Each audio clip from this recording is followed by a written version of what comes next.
Alright, welcome back. So we've just finished computing a Hilbert transform on our files, and now we're ready to normalize our data. Normalization is very important in EEG. As I mentioned earlier, every participant is going to have a different amplitude measured at the surface of the scalp for reasons such as differences in impedance or just differences in the strength of the activity that is measured through their tissue. It's individual to them. In order to mitigate these sorts of within subjects differences, we do a process called normalization. I'm going to show you how it works in Brainstorm here. So, Brainstorm has two processing windows. We've been using the process 1 window up until now, but now we're going to select process 2. Process 2 gives us two input fields, one for files A and another for files B. You want to put your baseline data, or the data that you want to standardize to, in files A. So I'm going to take my Hilbert transform file that we created for the baseline task. It's right here. And I'm going to bring that down and put that in files A. And then I'm going to take one of my tasks of interest, in this case high cognitive load, and I'm going to pair it with that baseline file and put it over in files B. This creates a processing pair. So this sort of normalization process, we're always working in pairs of files. In this case, it's a within subjects analysis that we're going to perform. I only have one baseline file, but I have two tasks that I'm interested in comparing. So what I need to do is enter in the baseline file 2 times, just like this.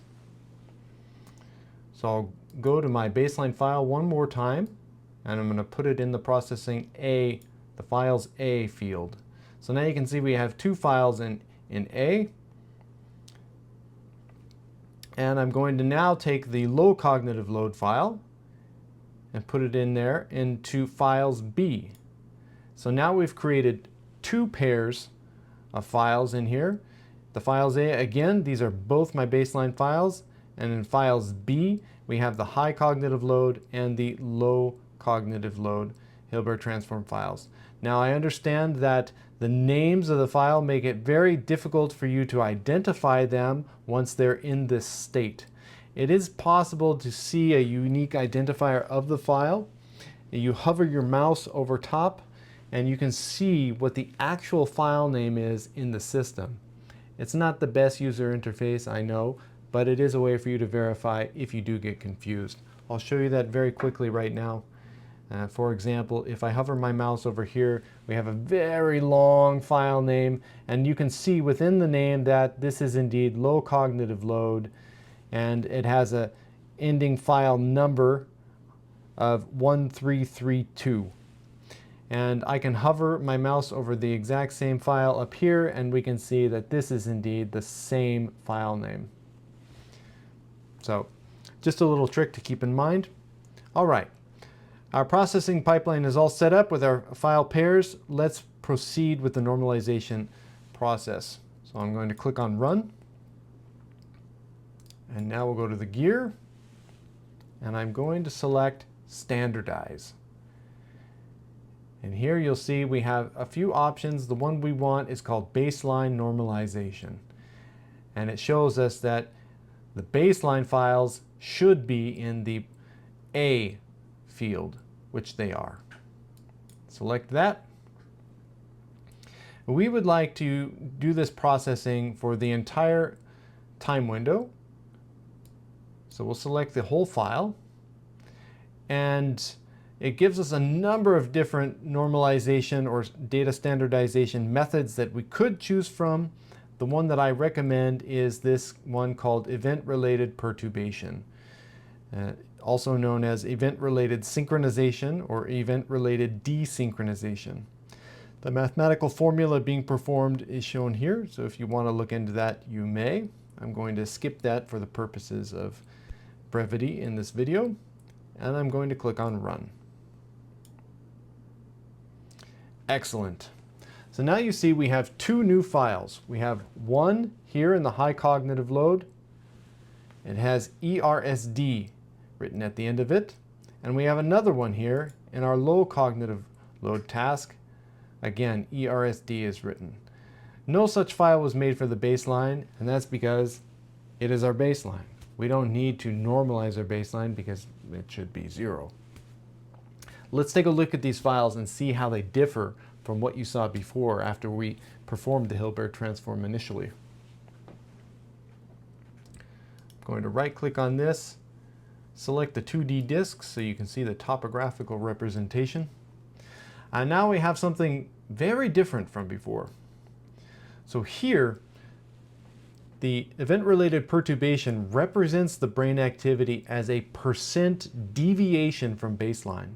So you can see in the key of the figure now the units are %, and we have from -100 to 100%. In other words, if you see colors that are representative of 100, it means that the brain activity is 100% more than what the baseline activity was. We can still select through the different frequency bands, so if you can see my mouse cursor, right now we're looking at theta, but we can toggle over and look at alpha, and we can look at beta.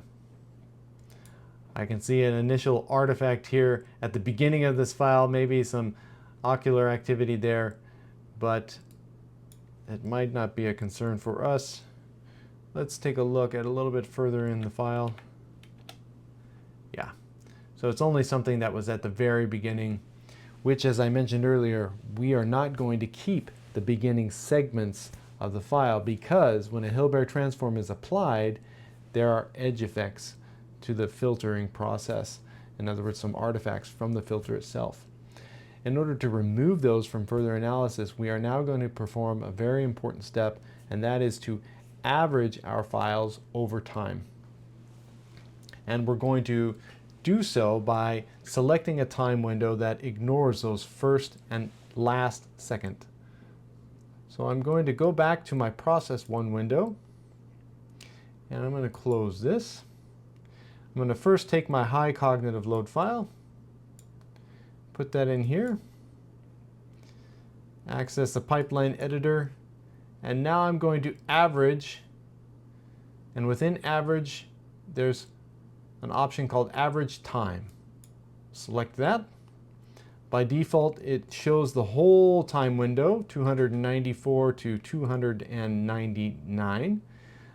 So I want to start 1 second after the beginning to ignore that first second, so I will do 295, and I want my ending time to be 298, thereby eliminating the first and last second of the file. And we'll do an arithmetic average, and we'll say run.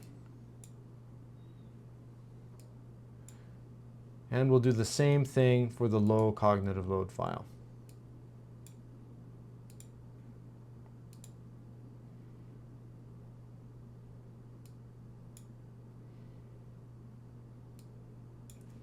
$295 to 298. Run.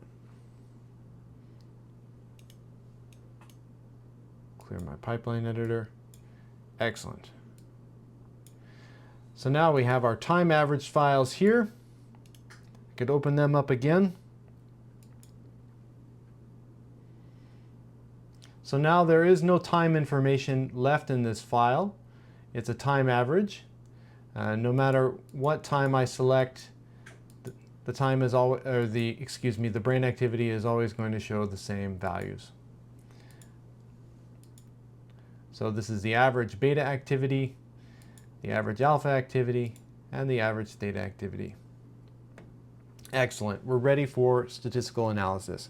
So again, we've done 2 tasks within the same participant. So we can use a paired t-test in order to compare the brain activity between these 2 cognitive states. Now, I only have 1 subject that I'm using in this example video, so I can't really do a true statistical analysis, but we can create or simulate how it would work if you had more participants. So I'll show you how to do that now. A t-test is done using process 2. So what we need to do is put the two file types or the two cognitive states that we want to compare in either of these fields. So I will put the high cognitive load, I'm going to put that in B. And I'm going to put the low cognitive load in A. Now the minimum number of files and or samples that you would need for a t-test is 5. But we'll imagine that we have a study of 15 subjects. In order to simulate that, I'm simply going to add the same files in and duplicate them. This is of course not what you would do in real life, but this is the easiest way that I can show you how to do this processing in the software. There's a handy tally here that tells us how many files we've added, and I can easily distinguish these here. Continue to add that there.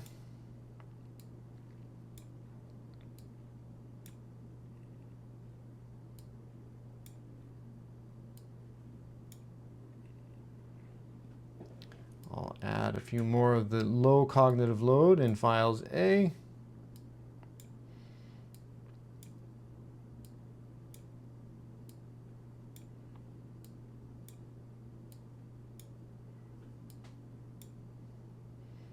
Maybe a couple more.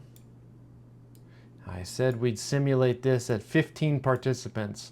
So to give this a little bit of color, I'm going to add or simulate some differences in the data by mixing up the files a little bit with the last ones.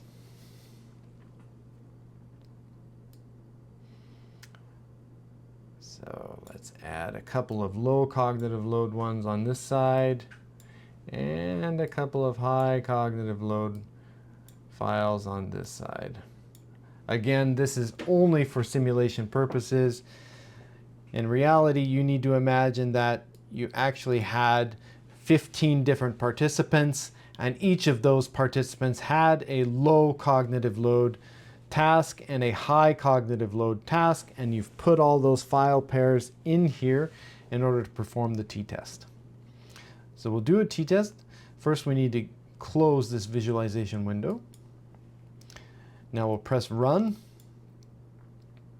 And from the pipeline editor, we will now select from the test menu.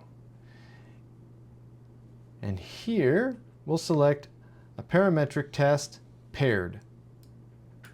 Click on that. These files have been averaged over time, so we can select the whole file. Brainstorm knows that within these files we have a frequency range from 5 to 29 Hertz. We have our 3 frequency bands inside here. We'll keep those there. We don't need to average the selected time window. That's already been done. We do not want to average the signals. We want to retain them as independent parts of the analysis. And we do not want to average the frequency bands. We'll leave them also independent. However, we do want to make sure we match the signals using their names. And we will do a two-tailed test. And that's it. It's set up. We'll go ahead and press run. And now Brainstorm, after it performs the test, it creates the file in a new area of the analysis window called intra-subject. And you can see it labels it t-test paired, and it gives us some other information about the files that were used and how many pairs comprise this test, which were 15. So let's take a look at what this shows us. All right.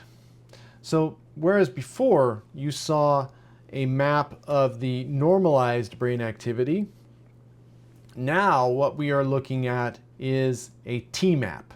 So the units here is now T, and you can see the positive T values are red and the negative T values are blue. We're currently being shown uncorrected P values.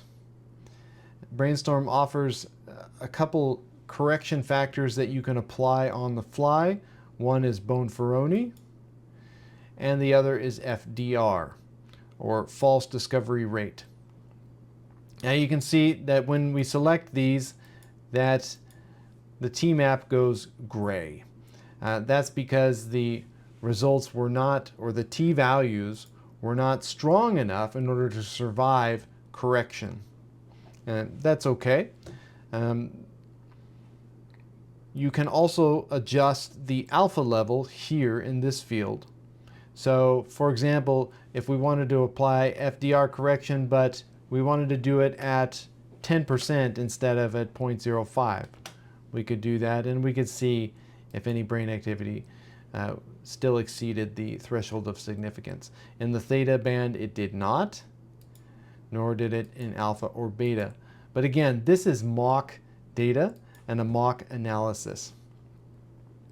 So we do have some differences that I've retained in here. If, let's imagine, we redid this and we strengthened the analysis by adding more participants. So I will add a couple more high cognitive load participants here and a couple more low cognitive load participants over here. And let's reperform the analysis.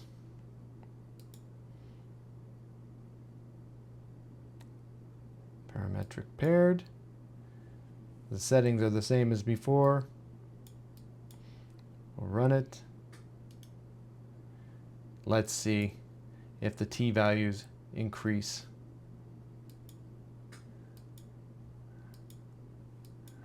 Not quite enough. I'm going to really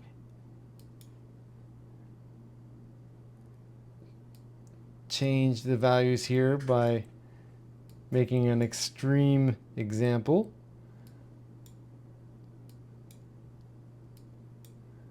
Bumping up the participants to 21. We'll do it one more time. And run.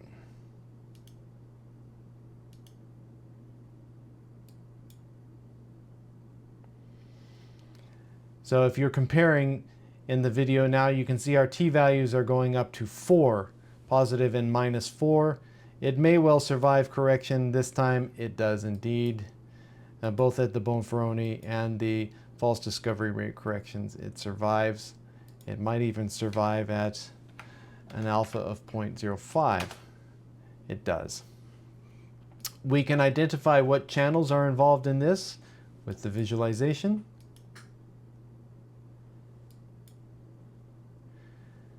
And from this, we can build a narrative for our storytelling. We can extract these figures for our visuals in our manuscript. And there are some advanced techniques where we could actually extract these raw values and these p-values for reporting purposes. I'll give some highlights at the end of this tutorial session to just show you a few of those. Stay tuned.